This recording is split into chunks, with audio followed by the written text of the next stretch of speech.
أعوذ بالله من الشيطان الرجيم. بسم الله الرحمن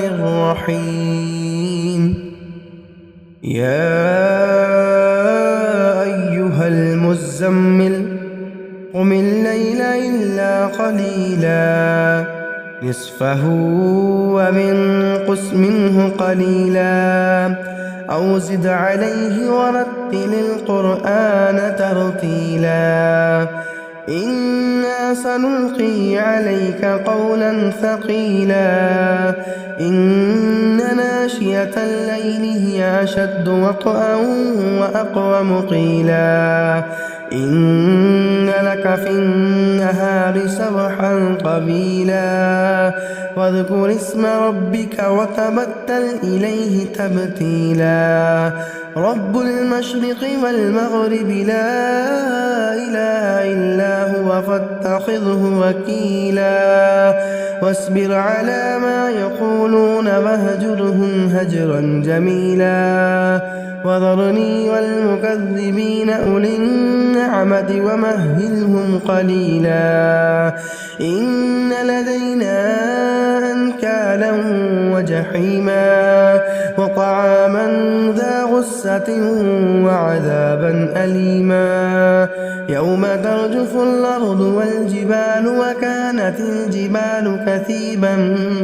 مهيلا إنا أرسلنا إليكم رسولا شاهدا عليكم كما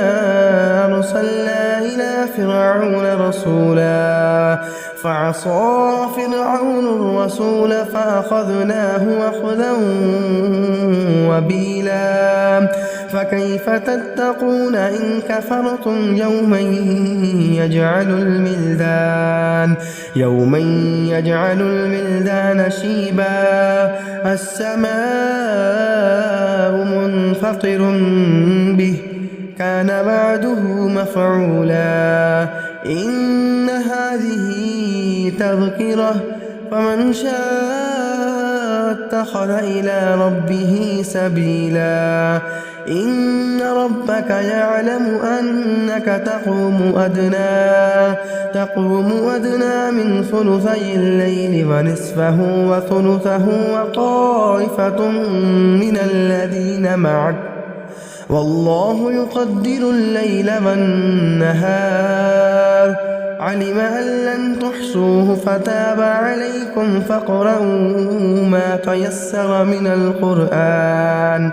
علم أن سيكون منكم مرضى وآخرون يضربون في الأرض يبتغون من فضل الله وآخرون يقاتلون في سبيل الله فاقرؤوا ما تيسر منه وأقيموا الصلاة وآتوا الزكاة وأقرضوا الله قرضا حسنا وما تقدموا لأنفسكم من خير تجدوه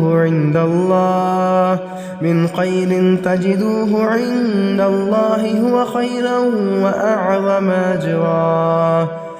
واستغفروا الله